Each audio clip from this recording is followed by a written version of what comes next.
Hi, and welcome to another coffee break with Formation.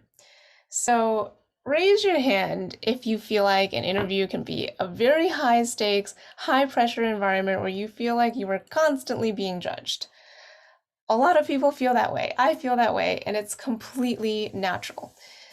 What I find that this causes in a lot of people, though, is having a slightly defensive tone throughout the interview.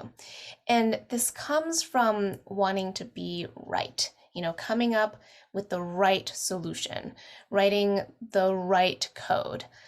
But in reality, almost all problems, they're going to have multiple approaches to them, and each of them is going to have their own pros and cons.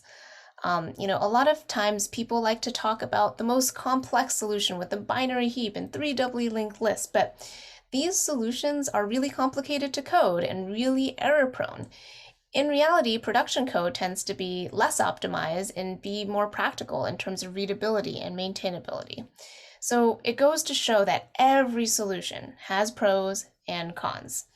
So when in an interview, one of the most powerful stances you can be in is being in a position where you are critiquing your own code.